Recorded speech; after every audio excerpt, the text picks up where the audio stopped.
Primeiramente, já agradecer aqui a presença do técnico Ney Franco aqui nos estúdios da 98 FM para esse bate-papo conosco e principalmente com o torcedor do ABC Futebol Clube. Professor, ABC que já vai na sua quarta semana aí de pré-temporada, nesse trabalho intenso.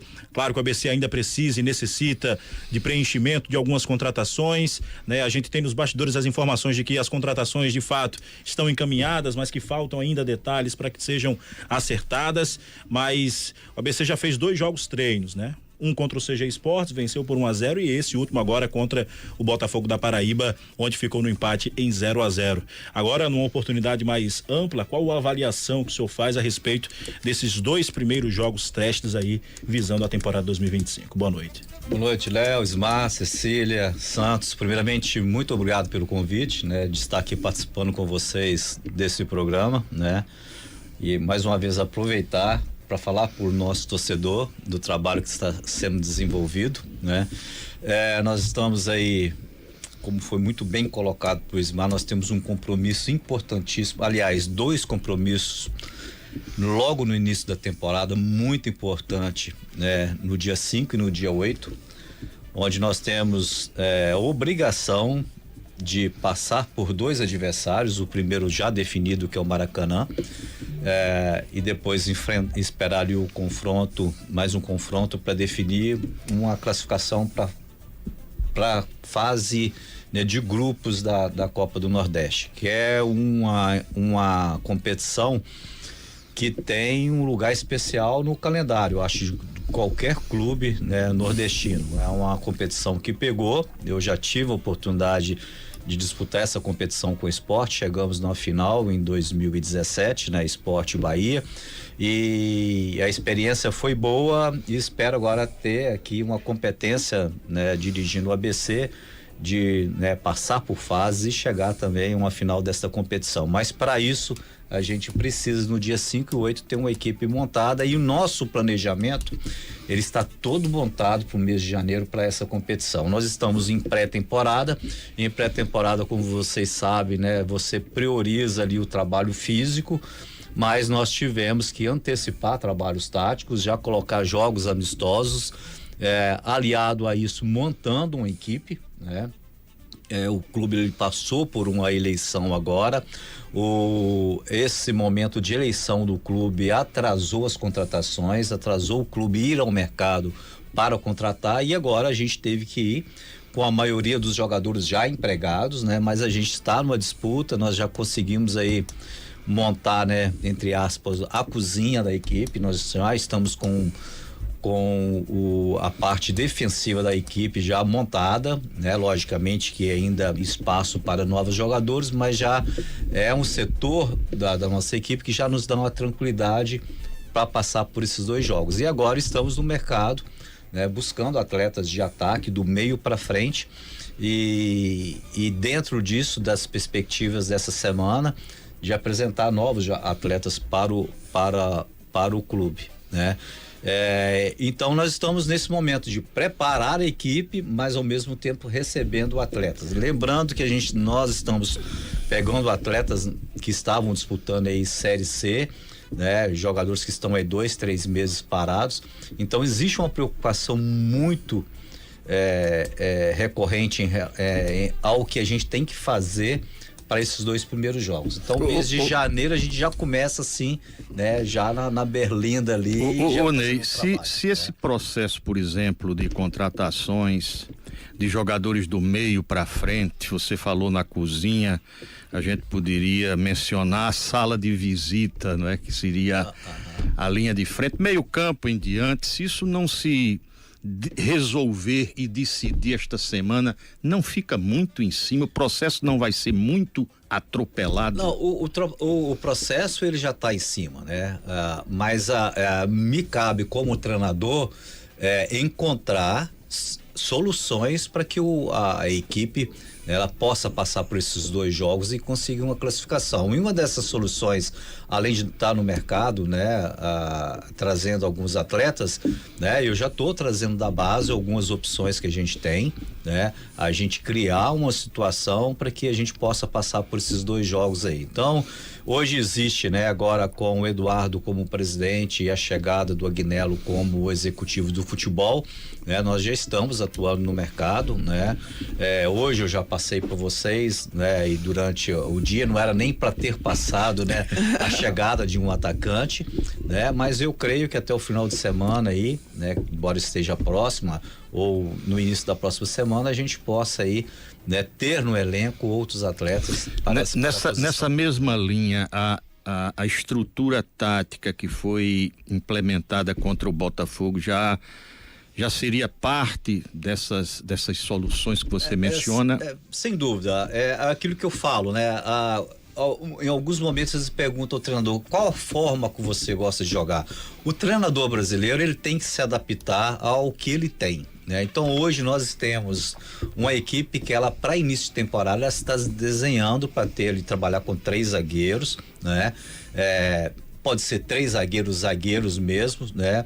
Mas a gente já começa a ter um probleminha, que a gente fez uma contratação de um zagueiro que estava jogando no exterior, que é o Wendel, que estava no futebol japonês. A janela, ela abre agora no dia 3 para você escrever jogador, e talvez esse jogador não tenha condição para o primeiro jogo, né? Então eu tenho que trabalhar com essas possibilidades, né?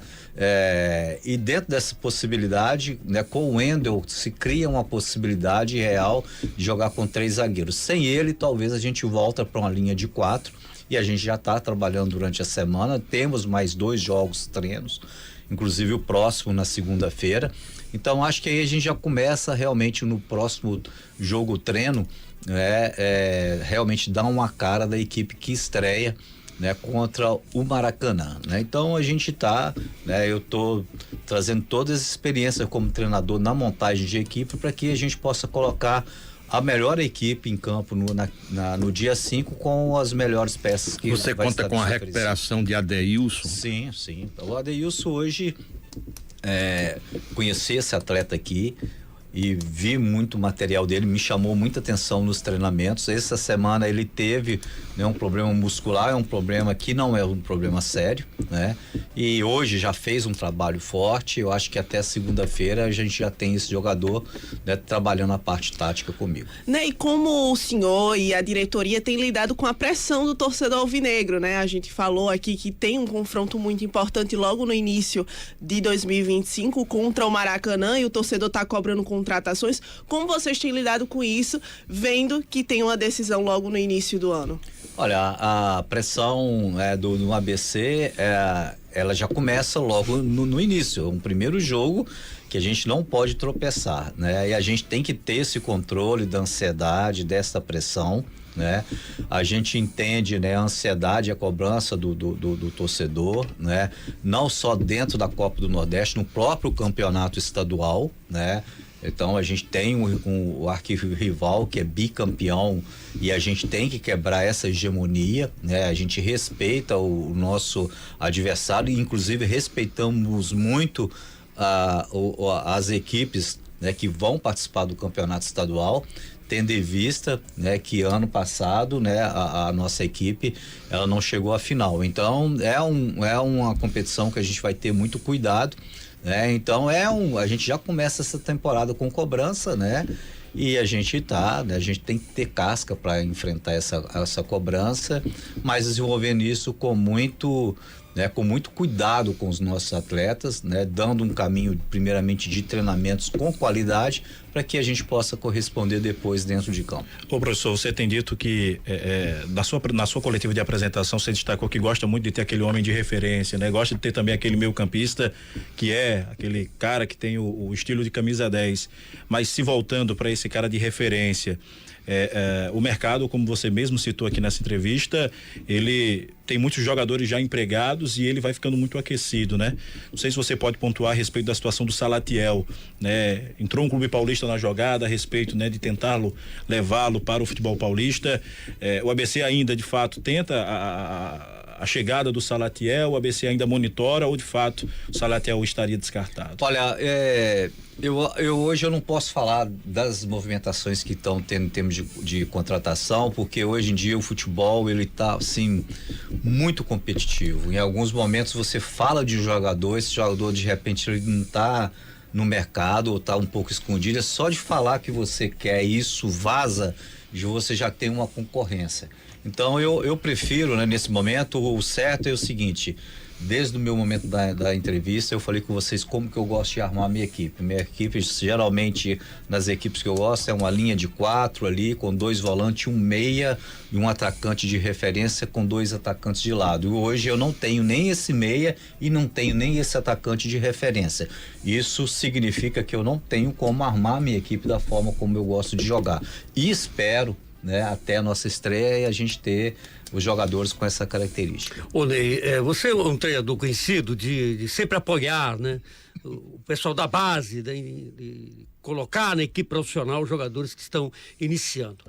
Como você encontrou as bases do ABC? A estrutura tá boa? Precisa melhorar? Qual é a sua visão? Não, precisa melhorar e melhorar muito, né? Então, vocês conhecem o clube mais do que eu, não sei se vocês ultimamente estiveram no clube, mas primeiramente a estrutura, né, que não condiz, né, pela grandeza do clube, e um clube que já revelou grandes jogadores. Então eu acho que essa nova diretoria que entra aí, ela tem primeiro, né, um choque de gestão, realmente montar uma equipe forte profissionalmente, e depois eu acho que tem que voltar os olhos para a base, né?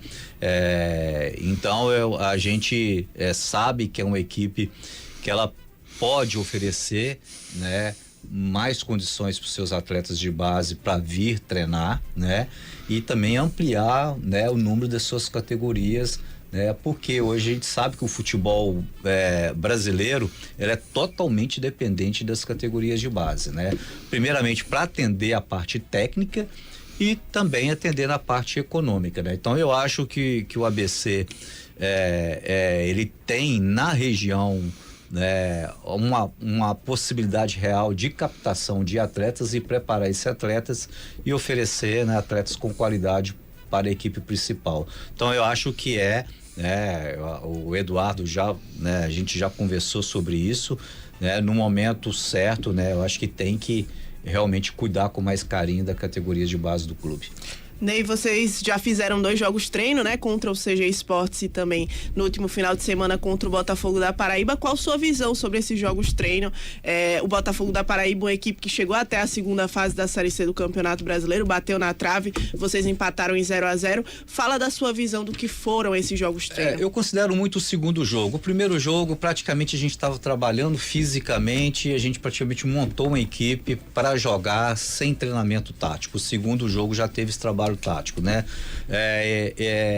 E esses jogos o segundo teve uma características que a gente colocou uma equipe titular dentro de campo, a gente conseguiu com essa equipe até os 15 minutos do segundo tempo, e depois é natural que caia a parte física, porque a carga física do trabalho físico ainda está muito intenso, e o nosso campo, ele é um campo pesado, tanto nós como o Botafogo, embora o Botafogo esteja um pouco à frente em termos de preparação, devido ao tempo que eles estão treinando, né? E também uma equipe que já estão com 26 jogadores no elenco e mais três goleiros, né? E nós estamos praticamente com 14 jogadores no elenco. Então a gente levou até os 15 minutos, depois quando a gente percebeu que a parte física, a gente poderia ter algum problema com os atletas, a gente retirou e a gente finalizou, né, o treinamento, né, com a equipe praticamente sub-20, né?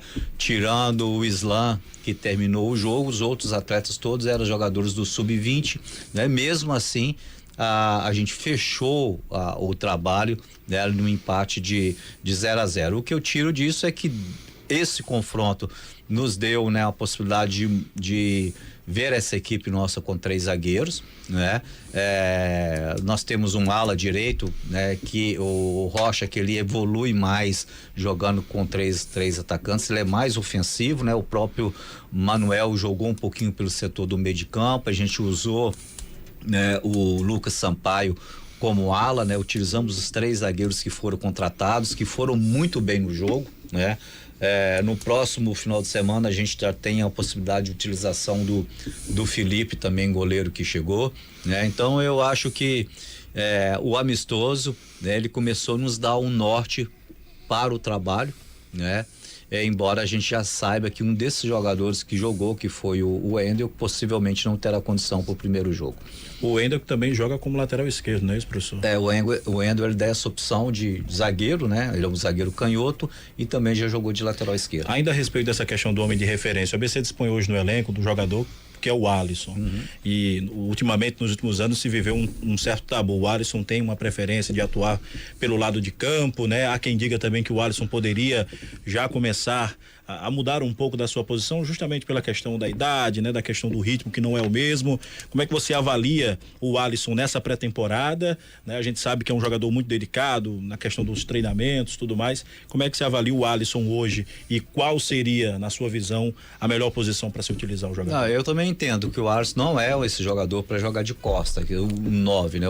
A característica do Alisson, ele sempre se demonstrou nos seus melhores momentos jogando do lado esquerdo do campo e dali trazendo e ele tem uma liberdade de movimentação nesse setor do lado esquerdo do campo. Então eu tenho que explorar, né, essas qualidades do Alisson, né? Então eu não vejo o Alisson como esse 9. O 9 realmente é um jogador. Agora ele pode jogar, né, com 2 atacantes, né? Jogando um pouquinho mais do lado esquerdo e você tem um atacante centralizado ou outro atacante jogando mais do lado esquerdo, do lado direito. E ele com essa liberdade de vir trabalhar numa meia, né? E jogar mais de frente, né, do que jogar de costa para a marcação, né? Então é um jogador que tem um histórico, né, muito bom, né, vestindo a camisa do ABC. É um jogador que está trabalhando muito, está muito bem fisicamente, está interagindo muito nos nossos trabalhos táticos, né? Então eu acho que é um jogador que tem tudo aí para ter uma boa temporada, assim como toda a equipe. Muito bem. Pois não. Ô Ney, quem se debruçar sobre o seu currículo vai encontrar uma história de títulos regionais, nacionais, continentais e até mundiais. Você já trabalhou em equipes com camisas pesadíssimas, as mais pesadas do futebol brasileiro, como Flamengo e São Paulo, indubitavelmente são. E eu lhe pergunto o que leva um treinador, embora jovem ainda para o futebol, com uma carreira tão rica, recomeçar por uma Série C? Tudo é momento. E essa pergunta, né, principalmente o pessoal de imprensa de São Paulo, né, me faz a pergunta por estar disputando a Série C, né? Primeiramente o seguinte, eu tive uma carreira que começou muito bem, né? Desde 2005, de 2005 até 2020, eu vim trabalhando em grandes clubes de futebol brasileiro, trabalhando na Série A, e nesse intervalo eu participei uma vez na Série B em 2010, onde eu dirigi o Curitiba, onde a gente foi campeão brasileiro com Curitiba.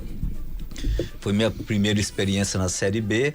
E a segunda experiência na Série B foi com o Goiás em 2018, onde a gente teve o acesso também, né? Eu peguei o Goiás em penúltimo colocado do Campeonato Brasileiro da Série B, ali na 8ª para 9ª rodada. A gente ajustou a equipe, a gente teve uma arrancada, né? Foi uma das maiores arrancadas que teve um clube em Série B, e a gente finalizou também com acesso em 2018. Então eu tive, né, 2 experiências em Série B, 2010 e 2018 vitoriosos, né?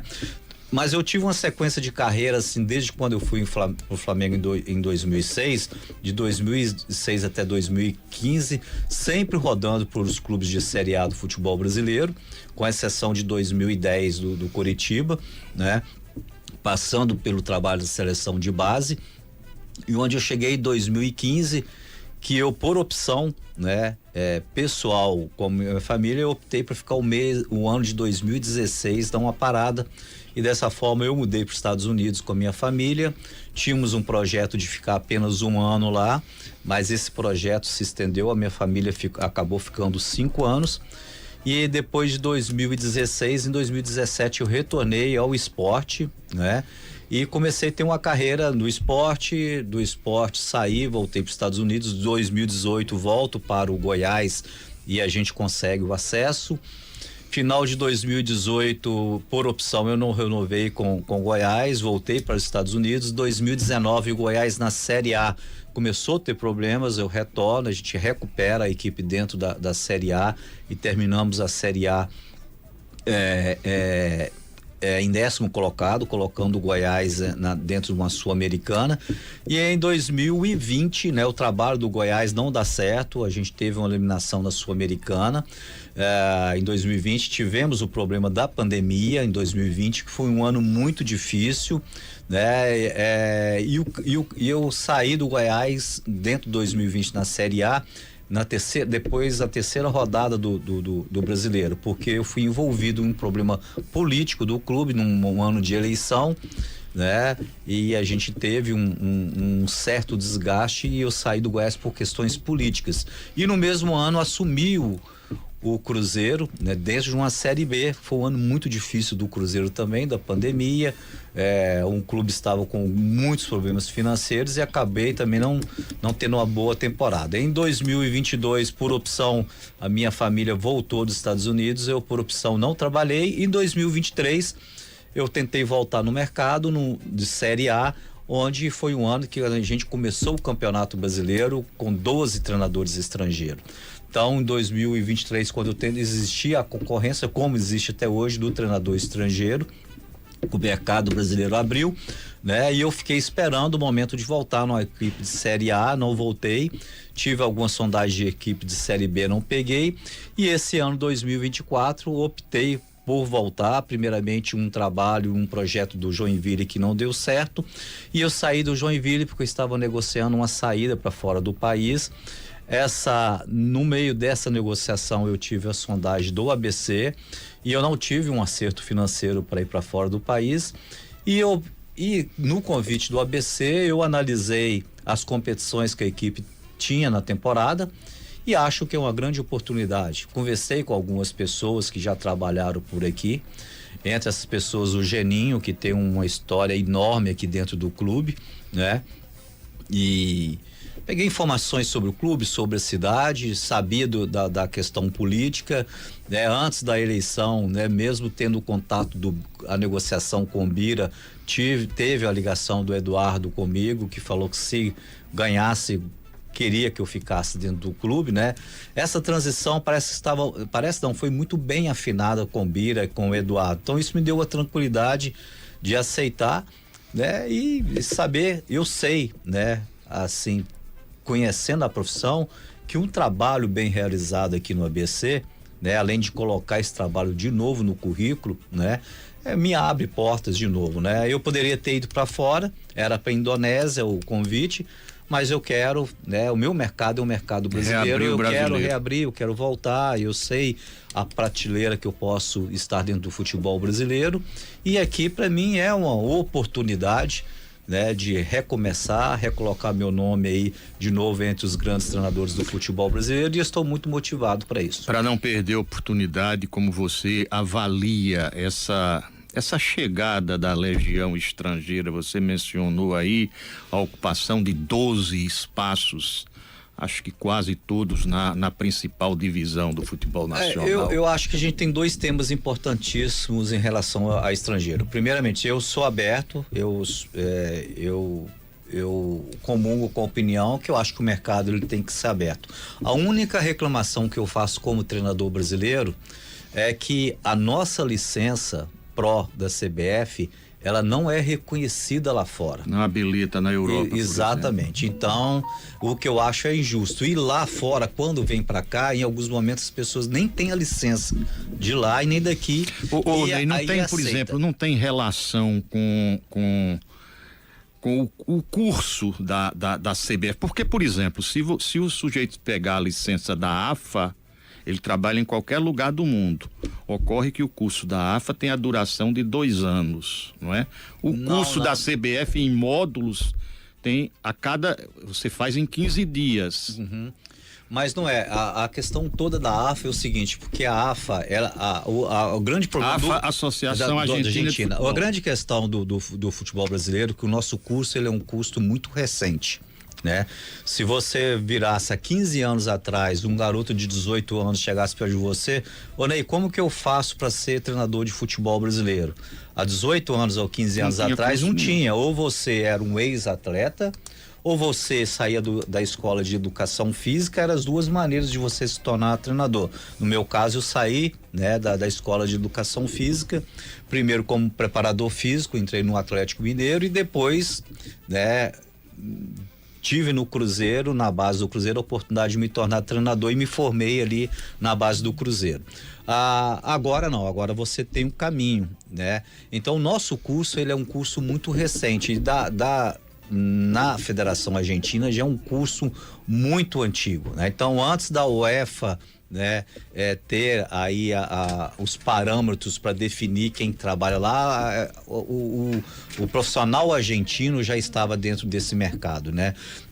Então, mas hoje o curso da CBF, ele é um curso qualificado, ele é um curso que prepara, ele tem a carga horária, né, igual à carga horária de qualquer uma pessoa que faz o curso ou tira as licenças, né, da UEFA, né? Então a carga horária ele não é um problema e é um curso com qualidade, né? O que a gente não entende, né, porque e a Conmebol hoje abraçou, né? E a gente não entende essa dificuldade que a gente teve de ser reconhecido. A Conmebol está defendendo a validade. A validade lá fora. Existe esse trabalho, né? Mas tudo bem que não se aceite lá. Agora, eu não entendo a CBF. Ela tinha que ter uma reciprocidade, não é isso? A CBF, a gente tem casos de alguns treinadores que vieram de fora e que não tem a licença Pro lá, nem tinha licença A, e esse profissional ele foi aceito para trabalhar aqui. É a mesma coisa que eu sou um médico e vou trabalhar em Portugal e o meu não é só aceito e sai um médico de Portugal e tem a facilidade de vir aqui trabalhar sem nenhuma, né, comprovação de curso. Então é isso aí, basicamente é isso aí, né, para uma comparação. Então existe esse trabalho. Então eu sou aberto a essa abertura do mercado. Agora eu acho que além do treinador, um detalhezinho que está acontecendo, que a gente vai pagar caro, principalmente seleção brasileira, é o número que foi liberado de jogador estrangeiro para os clubes. Era 3, passou para 5, passou para 9 e me parece que agora está indo a 13. Isso é matar a galinha dos ovos de ouro do futebol brasileiro. Nós estamos tirando aí a oportunidade de lançamento de jovens jogadores, como a gente sempre lançou, com 19, 20 anos de idade. O Neymar foi lançado com 18 anos, eu lancei o Renato Augusto no Flamengo com 18 anos de idade, lancei o Dudu que tá no Palmeiras, no Curitiba, com 19 anos de idade, né? E essa vinda de vários estrangeiros jogar no clube brasileiro, esse excesso está privando esses atletas e principalmente esses clubes que investem na base, né, que são clubes que têm condições econômicas, eles acabam agora indo no mercado, principalmente sul-americano, trazendo muitos jogadores, porque a nossa economia está mais forte, e acho que isso num futuro aí próximo, isso não vai ser benéfico para o futebol brasileiro. Professor, o Léo falou um pouquinho na questão de Wallinson. E quando foi anunciado a sua contratação, na rede social se falou muito de alguma polêmica que tivesse acontecido entre o Ney Franco e o Wallinson, se não me engano, do São Paulo. Isso aconteceu, não aconteceu, nada. Foi superado? Polêmica zero com o Alisson. Aliás, eu que pedi a contratação do Alisson para o São Paulo, né? Numa montagem de elenco do São Paulo foi a contratação. O problema do Alisson no São Paulo é que depois de uma desclassificação da Copa Libertadores da América, né, nossa lá, né, teve uma pressão muito grande em relação à contratação. O São Paulo naquele ano ele não mobilizou, não se ou não investiu na formação de um elenco forte para a Copa Libertadores. E quando a equipe ela foi desclassificada, né, foi feita uma lista de dispensa, né?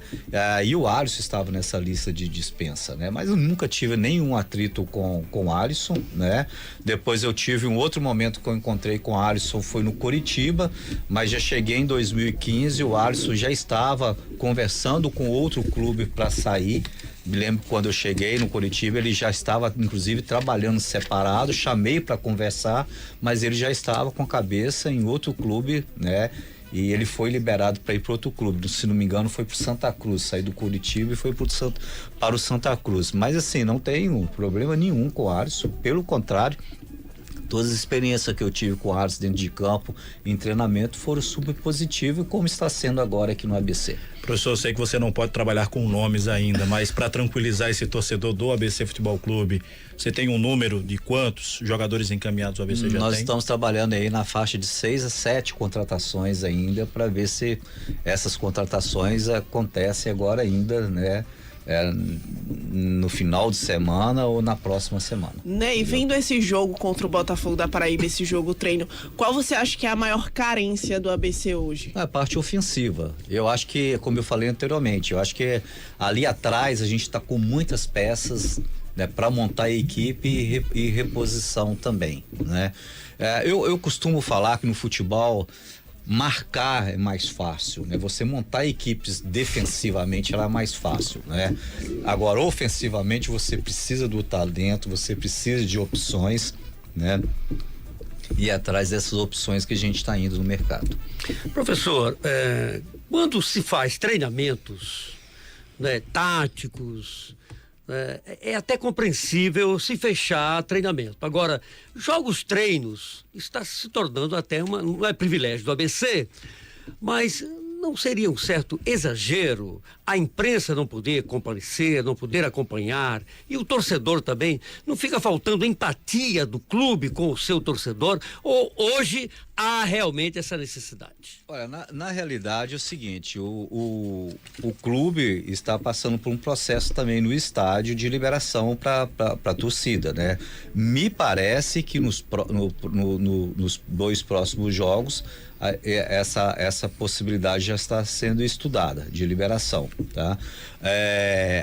Agora, eu confesso o seguinte, em alguns momentos, principalmente no início da temporada, é interessante você fazer um ambiente mais dos jogadores, né, fechado dentro do seu próprio CT. Isso é comum em alguns momentos, né? Mas eu aprovo em alguns momentos essa liberação para o torcedor, né? Então eu acho que esses 2 próximos jogos já se está trabalhando com essa possibilidade. Tá? Muito bem. Professor, tem um compromisso? Isso. A gente vai liberar então o professor Ney, né, Léo? Agradecer, viu, mais uma vez ao professor Ney Franco pelo tempo disponibilizado aqui conosco da 98 FM. Deixamos o espaço aí para que o senhor possa mandar aquele recado especial, principalmente ao torcedor do ABC. Mais uma vez agradecer, né, o convite de estar aqui. Estamos sempre lá, né, à disposição de vocês.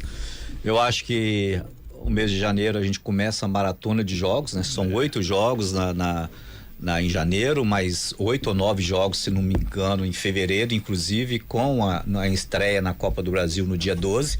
A gente está ansioso aí por esses potes aí, né, Santos, que você falou no início aí, para saber quem é o nosso adversário, né? A certeza é que a gente joga fora, né?